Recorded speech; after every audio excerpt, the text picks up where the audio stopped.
بسم اللہ الرحمن الرحیم۔ دنیا میں دو بڑی طاقتیں ہیں، ایک قلم اور دوسرا خنجر، لیکن عورت ان دونوں سے زیادہ مضبوط ہے۔ عورت کو سب سے بڑی کمزوری یہ ہے کہ وہ بڑی جلدی اعتبار کر لیتی ہے۔ عورت کی طرح اور کوئی یہ راز نہیں جانتا کہ ایسی بات کی جائے جو نرم بھی ہو اور گہری بھی ہو۔ خاردار شاہ کو پھول دلکش بناتے ہیں اور غریب سے غریب شخص کے گھر کو سمجھدار عورت جنت بنا دیتی ہے۔ خدا تعالیٰ نے عورت کو مرد کی پیشانی سے نہیں بنایا کہ وہ مرد پر حکومت کرے، اور نہ ہی اس کے پاؤں سے پیدا کیا کہ وہ اس کی غلامی کرے، بلکہ اس کی پسلی سے پیدا کیا کہ وہ اس کے دل کے قریب ہو۔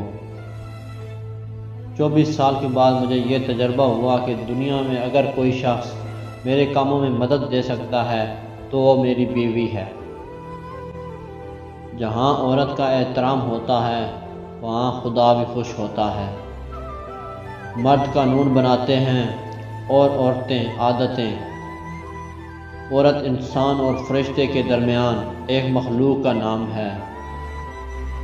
ہر بلند مرتبہ شخص کی رہنمائی عورت کے شیریں الفاظ کرتے ہیں۔